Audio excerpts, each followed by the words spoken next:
అందరికీ నమస్కారం. నేను మీ శిరీష, జనసేన పార్టీ తెలంగాణ. ఏదైతే ఇందాక కొద్దిసేపటి క్రితం కరీంనగర్ లో జరుగుతున్నటువంటి కరీంనగర్ చొప్పదండిలో ముఖ్యమంత్రి వర్యులు రేవంత్ రెడ్డి గారి అధ్యక్షతన ఈ మున్సిపల్ ఎలక్షన్స్ ప్రచారంలో భాగంగా ఒక సభ నిర్వహిస్తూ మన మంత్రివర్యులు పొన్నం ప్రభాకర్ గారు అధ్యక్షులు శ్రీ పవన్ కళ్యాణ్ గారిని, జనసేన పార్టీని విమర్శించడం జరిగింది. అయితే నేను సూటిగా అడుగుతున్నా, ప్రభాకర్ అన్న, మీకు రాజకీయం చేయడం అంటే ప్రాంతాల మధ్య గొడవ పెట్టడం మాత్రమేనా? చెప్పండి. మీరు ప్రత్యేకించి మీ కాంగ్రెస్ పార్టీ ఎంత అభివృద్ధి చేసింది, ఎంత అభివృద్ధి చేయబోతుంది, మీకు ఎంత కమిట్మెంట్ ఉంది అనేది చెప్పుకోండి. అంతే తప్ప జనసేన పార్టీ బరిలో ఉంది అని తెలిసినప్పటి నుంచి ప్రత్యేకించి మీ కాంగ్రెస్ పార్టీ వాదులు అందరూ కూడా బయటకు వచ్చి అధ్యక్షుడు శ్రీ పవన్ కళ్యాణ్ గారి మీద, జనసేన పార్టీ మీద విషయం అక్కడ మొదలు పెట్టారు. దయచేసి అది మానుకోండి. ఎందుకంటే మనం ఉంది ప్రజాక్షేత్రంలో. సో దానికి తగ్గట్టుగా మనము ప్రాంతాల వారీగా విడిపోయినా కూడా తెలంగాణ, ఆంధ్ర ఎప్పుడు కూడా అన్నదమ్ముల లెక్క కలిసే ఉంది. ఇంకో మాట అన్నారు మీ ప్రసంగంలో, ఆయన ఉప ముఖ్యమంత్రి వర్యులుగా ఇక్కడికి వస్తే మేము గౌరవించినామని అంటున్నారు. పుక్కట్ల గౌరవించినావా అని నాకు అర్థం కాలేదు. నువ్వు ఎందుకు గౌరవించావు?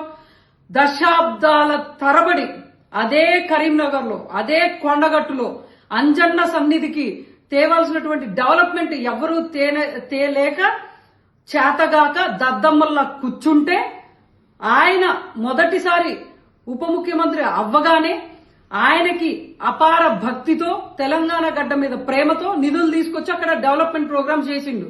కాబట్టి మీరు వారికి గౌరవార్థం ఆయనకి ఆ హోదాలో గౌరవం ఇచ్చారే తప్ప ఏదో మీ ఉదార హృదయంతో ఇవ్వలేదు. ఒకటి. రెండో మాట, ఇంకోటి ఏమన్నారంటే, మీరు జనసేన పార్టీ అసలు అయిపోయిన విషయం అది. ఆయన అన్న కాంటెక్స్ట్ వేరు. దాని గురించి మేము చెప్పినాం, మీరు చెప్పారు. మీ కోమటిరెడ్డి వెంకటరెడ్డి గారే ఆ సందర్భంలో మాట్లాడినా, అంతే తప్ప మళ్ళీ మాట్లాడినా అన్నారు. అయిపోయిన దాన్ని మళ్ళీ తీసుకొచ్చి దిష్టి అని మాట్లాడుతున్నారు. అసలు సబ్జెక్ట్ అది కాదు.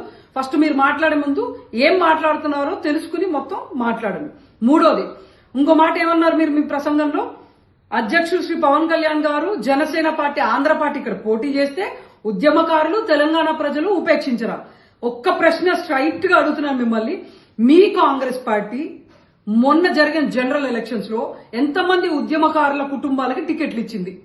ఇప్పుడు జరుగుతున్న మున్సిపల్ ఎలక్షన్స్ లో ఎంతమంది ఉద్యమకారుల కుటుంబాలకి టికెట్లు ఇచ్చింది? దయచేసి అది మీరు శ్వేతపత్రం రిలీజ్ చేయాలని కోరుకుంటున్నా. ఒకటే చెప్తున్నాం, మీరు మీ అభివృద్ధి చెప్పుకోండి, పర్లేదు. రాజకీయంగా మేము మాట్లాడాల్సి వస్తే ఏదైనా మాట్లాడండి, మేము సిద్ధమే ఢీకొంటానికి. అంతే తప్ప ప్రాంతాల మధ్య గొడవలు పెట్టాలని ప్రయత్నించొద్దు. ఆ రోజులు పోయినాయి. యువత మారింది. యువత చూపు దేశం కేసు చూస్తుంది కానీ ప్రాంతాలు, ప్రాంతీయ గొడవలు చాలు. యువత బలిదానాలతో కూడుకున్నటువంటి తెలంగాణ ఇంకా చాలు. కొత్తగా మీరు ఎవరిని రెచ్చగొట్టాల్సిన అవసరం లేదు. దయచేసి మీరిచ్చే ప్రసంగాలు మీ అభివృద్ధి గురించి ఇవ్వండి తప్ప మీ కాంగ్రెస్ వాళ్ళు ఇంకొకసారి జనసేన పార్టీ గురించి కానీ, అధ్యక్షుడు శ్రీ పవన్ కళ్యాణ్ గారి గురించి కానీ మీరు మాట్లాడితే సబబుగా ఉండదని తెలియజేసుకుంటూ, జై తెలంగాణ, జై జనసేన, జై హింద్.